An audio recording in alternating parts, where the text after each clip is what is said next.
Putting on the sports bra, Claire casually moved over to begin the process of putting on her armor and the clothes that went with it. For armor, this is surprisingly easy to put on. I'd expected to be more involved, but they really did a great job.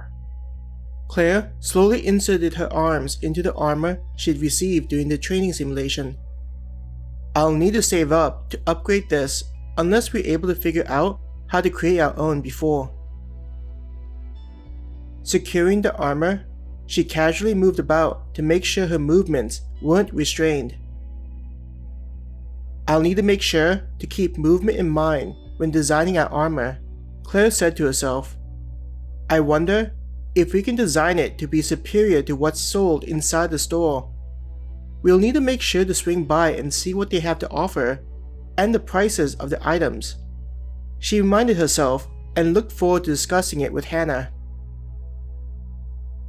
Thinking about the business they'd be making with both of their families, it made her feel excited. It made her think of other entrepreneurs who had to start from nothing and develop into a successful company. Since they were going to be entering into something similar to clothing, Claire was reminded of the various name brand clothing stores at the mall. The difference is girls similar or older than me won't be shopping happily at a mall as they hang out with their friends, chatting about a crush they'd hoped would invite them to the next school dance. She laughed at the thought.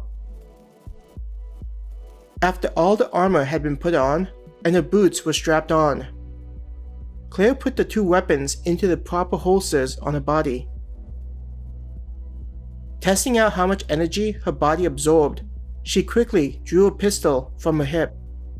Claire imagined that a deadly monster was in front of her. The time it took to pull out and aim at the imaginary monster was only slightly shorter compared to when she was fighting in the simulation the previous day with Hannah. The fact that I improved is all that matters. Claire holstered the pistol. Ready, it didn't take her long to head out of the rented room. Walking out the door and listening as it slid shut behind her, she made her way towards the stairs. I wonder if I'll be showing up early in the lobby, or if Hannah has woken up earlier than me, she thought to herself. Maybe I should have called to check before leaving. Waving the thought away, she reached the stairs and made her way down. Even though it was relatively early, there were already the sounds of adventurers laughing and chatting with one another on the lower floors. With how the sound bounced off the metal walls, she could hear how several of them were planning on taking jobs inside the simulation and their thoughts about the food in the dining area of the guild. Maybe I should grab something to eat, Claire thought to herself. Even if I'm not super hungry, getting some energy wouldn't hurt. Hopefully, Hannah isn't waiting for me for too long. Going past the first level of the residential area, she kept going, not stopping by the higher level dining areas. Claire looked out of curiosity and saw that no one was eating at the upper levels. It was the same on the next floor until she reached the first level. With how early it was since people had access to the guild, none of the adventurers had increased their levels high enough to enjoy the food with denser amounts of energy. Thinking about the painful ordeal, a part of her wouldn't mind the pain if it meant she'd be able to get stronger. As she gripped her hand, Claire felt a decent amount of power.